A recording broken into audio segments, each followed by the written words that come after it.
Juergen Teller approached us to design a studio for him, or studio complex. The brief was, in fact, extremely open.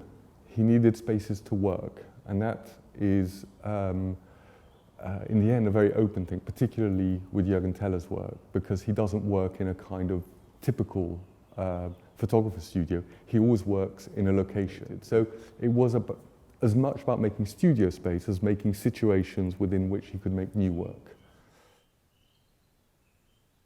So on one end of the project, it's very kind of very much a working building.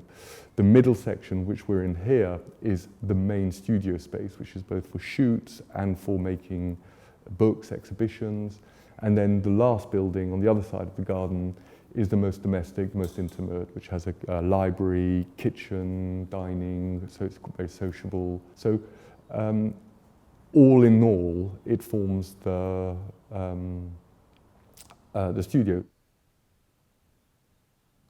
So the design evolved quite naturally. It wasn't the product of a single concept. It's something which is a kind of combination of the site, which pressed all sorts of peculiarities on the process, and then Juergen and us somehow responding in real time to the spaces that were possible, that were interesting.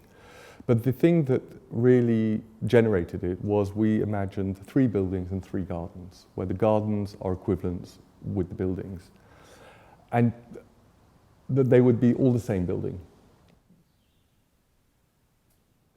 The gardens became more and more kind of ruinous as an idea, so gardens which are not sort of particularly tidily kept, they're more sort of wild and dense. And that the concrete would provide a sort of almost like sort of eternal background to all of this changing situations in Juergen's kind of work, in the kind of the photography, but also changing situations in terms of the landscape and the gardens.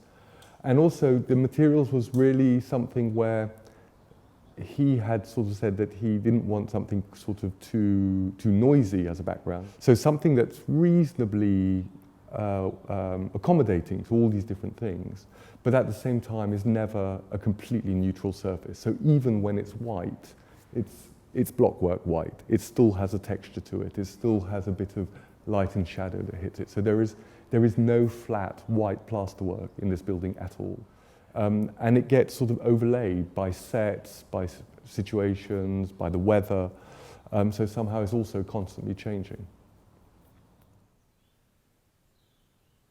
The building essentially goes from being like a monastery, like a retreat on one end, and then like the wild party on the other end. And I would say that kind of slightly characterizes Juergen, that he can be a very sort of solitary and quite reflective artist, and at the same time extremely sociable and gregarious and kind of partying, and I think, I don't know, I hope that that's all in the building somewhere.